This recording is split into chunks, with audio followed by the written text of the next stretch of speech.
Thanks for staying with us. Now, the East African region that stretches into the Horn of Africa is facing one of the toughest drought seasons that is affecting about 36.1 million people.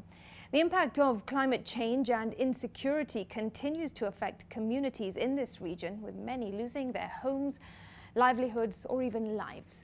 Efforts of human rights organizations have enabled life to be a bit more bearable in these affected communities. Governments have been urged to be more proactive in the fight against hunger. Leila Mohammed has more on this. The latest arrivals at the Baidoa refugee camp in Somalia.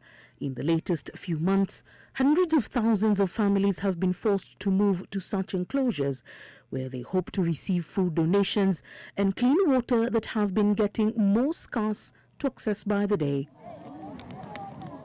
Somalia continues to feel the effects of climate change within a large part of the Horn of Africa state, whose population of about 7.8 million people have not experienced rainfall in the last 4 seasons. The situation is really dire. I never imagined that we will have people moving out of their homes due to lack of food, becoming internally displaced persons. And when you are an IDP because of drought, the impact itself, so on education, it's disrupted, and issues about access to health, access to the normal, things that we take for granted. This drought has caused loss of lives and livelihoods in not only Somalia. It poses a threat to 24 million people in neighboring Ethiopia as well as another 4.5 million here in Kenya. Humanitarian organization Action Against Hunger, which works with communities in the region affected by effects of climate change, notes that each country also faces unique challenges which compound the situation for the affected communities. Somalia is now coupled with insecurity challenges. I remember one of the IDPs that was ran over by insurgents, and they chased away most of our staffs within the camp.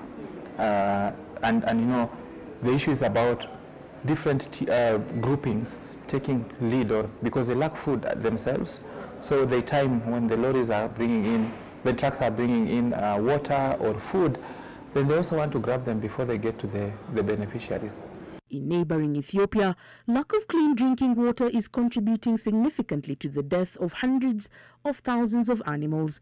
In some regions, boreholes have been sunk, with experts going deeper into the earth in search of that commodity.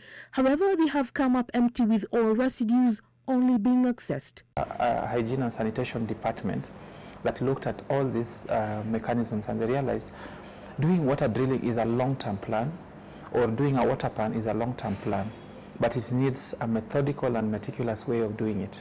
It means you have to really plan together with the community, because sometimes you've seen places where communities say, this was not, we did not participate, yes.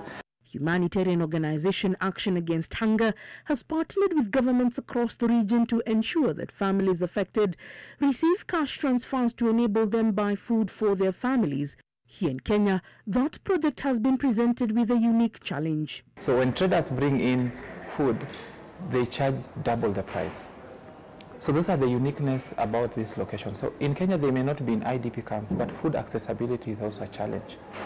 Traders have been engaged to ensure that nutritional value of foods availed to communities receiving the cash is not affected. We sat back and realized, sometimes how projects, you push on things to their throat and say, this has to be done, this is how we are going to do it, has been a different way of what we do. So for us, we do much more of community engagement. In some regions, pastoralist communities have been taught agri-practice in which to supplement their diets and become food secure as they move away from animal product dependency. In countries like Somalia, Ethiopia, and the northern part of Kenya, malnutrition compounded by lack of water and disease like cholera is also a matter that humanitarian organizations continue to deal with the hope that the interventions from governments will bring the numbers of child deaths lower. Leila Mohammed, NTV.